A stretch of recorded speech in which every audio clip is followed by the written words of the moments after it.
इंदौर के बहुचर्चित कारोबारी राजा रघुवंशी हत्याकांड के बाद में क्या राजा रघुवंशी परिवार में वापस लौट आए हैं, क्योंकि परिवार में 1 साल होने के बाद लगभग एक ऐसा चमत्कार हुआ जिसको देख के सभी लोग ये कह रहे हैं कि राजा रघुवंशी अपनी मां के पास वापस लौट आए हैं। दोस्तों, राजा रघुवंशी केस में कुछ यूं हुआ था कि इंदौर के कारोबारी राजा रघुवंशी की इंदौर के ही बाणगंगा क्षेत्र में रहने वाली सोनम के साथ में 11 मई 2025 को शादी हुई। शादी के बाद सोनम ने राजा के साथ में हनीमून पर पहाड़ी इलाकों में जैसे शिलोंग तरफ जाने की जिक्र किया।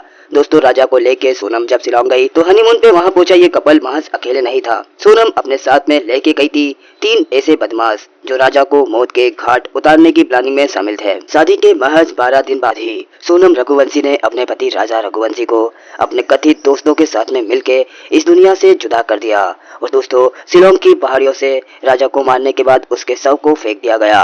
ये सब हुआ था 23 मई को। राजा का परिवार तिथियों में बड़ा यकीन रखता है, भगवान को बहुत मानता है। उनको मालूम था कि उनका बेटा राजा रघुवंशी 23 मई को एकादशी के दिन 2:40 पे इस दुनिया को छोड़कर चला गया। लेकिन दोस्तों, उसी वक्त पंडित ने एक बात की भविष्यवाणी भी की थी।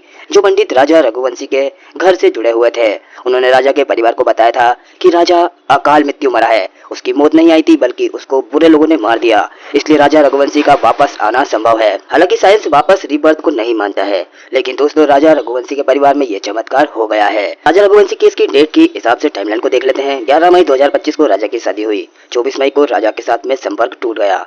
2 जून को राजा का शव खाई में मिला और 4 जून को उसे इंदौर लाया गया।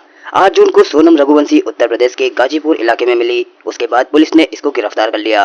उसके बाद में ही सोनम के कथित प्रेमी, उसके 3 साथी, सबकी गिरफ्तारी हुई। दोस्तों, अब हम राजा रघुवंशी परिवार में हुए उस चमत्कार की बात करते हैं जिसको शायद लोग चमत्कार नहीं महज इत्तेफाक भी मान सकते हैं। दोस्तों, राजा रघुवंशी की मौत एकादशी के दिन हुई थी।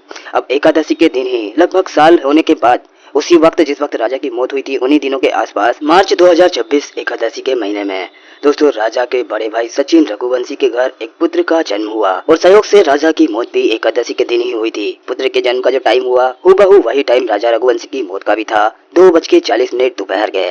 दोस्तों, राजा की मां ने इस बात को राजा रघुवंशी की मौत से जोड़ते हुए कहा कि उनको पता था कि उनका राजा वापस लौट कर आएगा।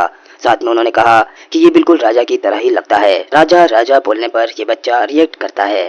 दोस्तों, राजा रघुवंशी की मौत के बाद सदमे में डूबा परिवार काफी लंबे वक्त बाद ही खुश नजर आया है। राजा रघुवंशी का परिवार इस पल को भगवान का आशीर्वाद मानता है। सदमे में डूबे इस परिवार को काफी लंबे वक्त बाद खुशियां मिली है। साथ ही राजा के परिवार ने राजा रघुवंशी की हत्या करने वाले सारे अपराधियों के लिए फास्ट ट्रैक कोर्ट में सुनवाई की मांग भी की।